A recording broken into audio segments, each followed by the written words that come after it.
అక్కడి నుంచి ఇక్కడికి వస్తే మీరు చూస్తే వీరత్వానికి ప్రతీక బొబ్బిలి తాండ్ర పాపారాయుడు.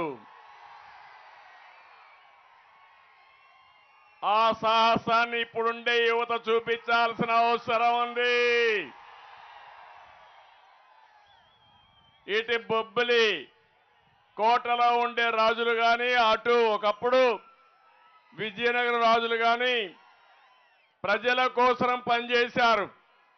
ఇప్పుడు సైకో మాత్రం రాష్ట్రాన్ని సర్వనాశనం చేయడానికి ముందుకు పోయే పరిస్థితికి వచ్చాడు. నేను ఒకటే చెప్తున్నా, ఎన్నో మీటింగ్లు చూశాను కానీ బొబ్బిల్లో ఇంత పెద్ద మీటింగ్ నేను ఎప్పుడూ చూడలేదు. బొబ్బిలి కోట నేడు బొబ్బిలి పులిలా గాండ్రిస్తా ఉంది. ఈ గర్జనకు తాడేపల్లి పిల్లి బయట వచ్చే పరిస్థితి కూడా ఉండదని మీకు అందరికీ విజ్ఞప్తి చేస్తున్నా. ఒక విషయం మీరందరూ గుర్తుపెట్టుకోవాలి.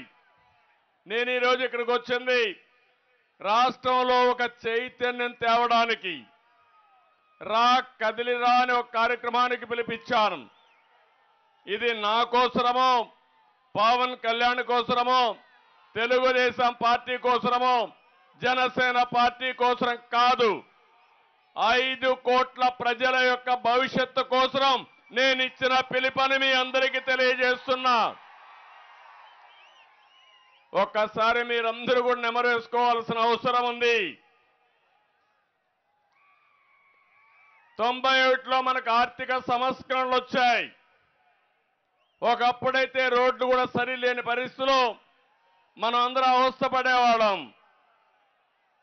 ఆ ఆర్థిక సంస్కరణలు అందిపుచ్చుకున్న పార్టీ తెలుగుదేశం పార్టీ. ఈరోజు మీరందరూ ఉన్నారు, సెల్ ఫోన్లు వాడి నా మీటింగ్లన్నీ రికార్డ్ చేసి లైవ్ పెట్టి మీ ఇంటికి చూపించుకుంటున్నారు. ఆ టెలికమ్యూనికేషన్ కూడా నాంది పలికిన పార్టీ తెలుగుదేశం పార్టీ.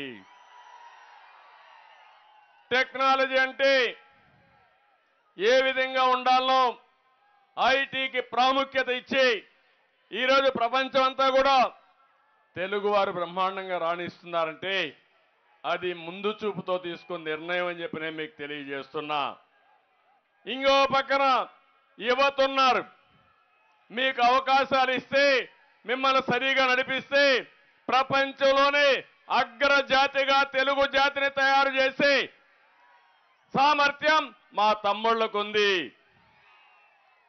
అలాంటి ఈ రాష్ట్రంలో తెలుగు జాతి మీరు చూస్తే ఈరోజు హైదరాబాద్ ఉంది.